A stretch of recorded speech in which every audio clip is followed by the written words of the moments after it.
curator of the Tougaloo College Art Collection. Welcome. Glad you could join me today. I want to show you a little bit about our collection and tell you how it got started and how we here at little Tougaloo College, with less than 1,000 students, came to have one of the premier collections in the South. It was one of the first works that we received in 1963 to be a part of our collection. Ethel Shoemaker, along with the other artists out of New York, were among the first to donate works to Tougaloo College. This collection was begun by my professor and mentor, Professor Ronald Snell. And it was during the time of probably the height of the Civil Rights Movement.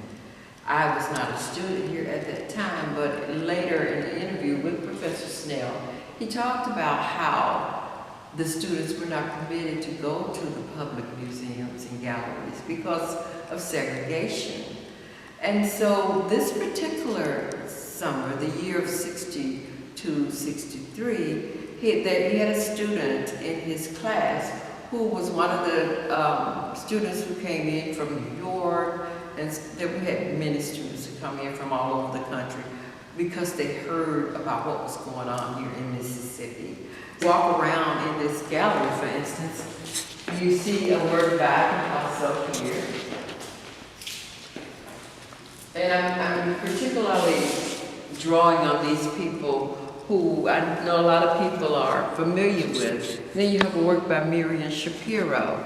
Those who are into collecting and know the history of these artists. These are pretty renowned artists, world known, and highly collectible.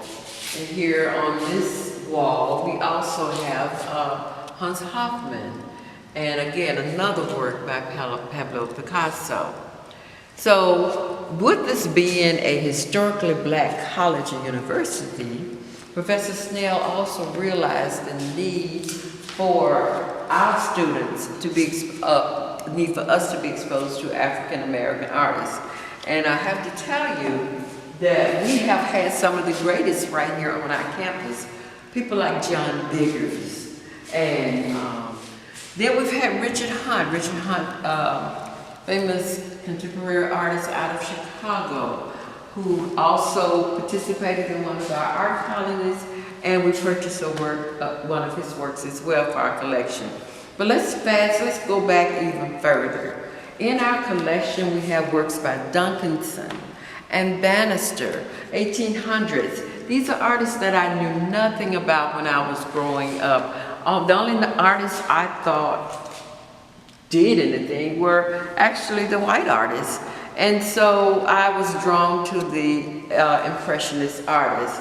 But had I known about Duncanson and Bannister and Edmonia Lewis and Mary Bailey Jones and all of those artists of that period, perhaps I would have been maybe my style may have changed. But as it stood, I was more into the Impressionist artists because that's where that's what I read and found in the encyclopedias. In this section, you have several of our Mississippi artists. It is a mixed grouping. Marie Hull, who is very well known in the Mississippi region, Lawrence Jones, William Henderson, and then a work that I did that's associated with the slave narratives, based on the WPA narratives, which is a whole series.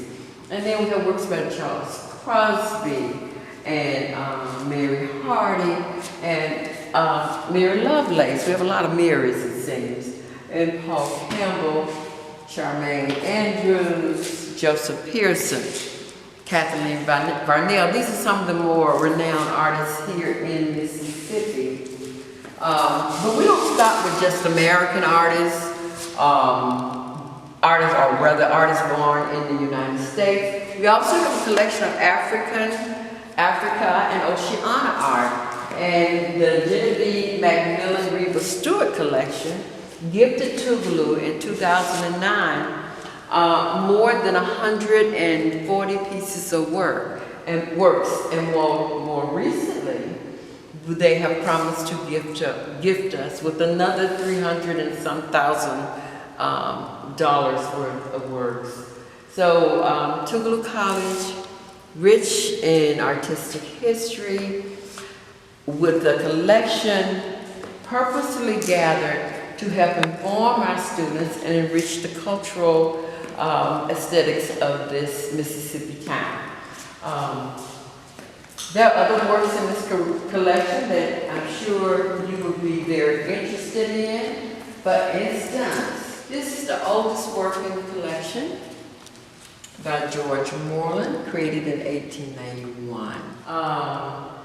The slave trade is the oldest, like I said, the oldest work in our collection, and he presented the story about the American slave trade that most artists of his nationality were afraid perhaps to present. But Tougaloo is very fortunate to own this piece and want to share it with the world. This collection is filled with works, roughly more than 2,000 pieces of international, national, and regional artists, and of pretty much every culture that you can mention. We have African American, European, Asian, African, Oceania. This is a very rich collection.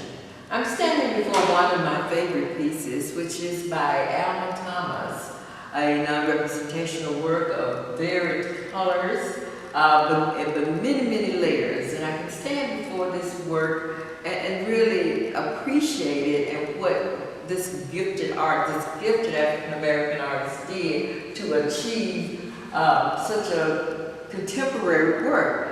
Contemporary in every respect, even during the time when she created it, contemporary art was considered not so popular.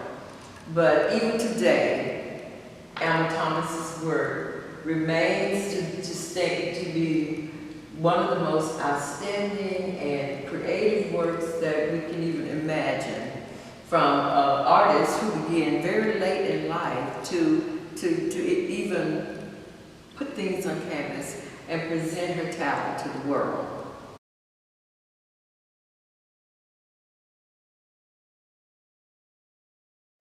And I'm standing before one of my favorite pieces by the renowned artist Romare Bearden. This work has quite a travel history. It has gone in Bearden's retrospective of works from his hometown, North Carolina, and it has traveled to New York and many other areas. This is one of Bearden's most important works because it really showcases a style that we give him credit for, photo montage or collaging with fabric. And in this work, it's called Conjunction, or Piquet by many people, but it showcases Bearden's knack of just bringing a composition together with using non-traditional materials, but through every aspect of the work, you can see the varied patterns. Although they're different, they work together to unify the entire piece.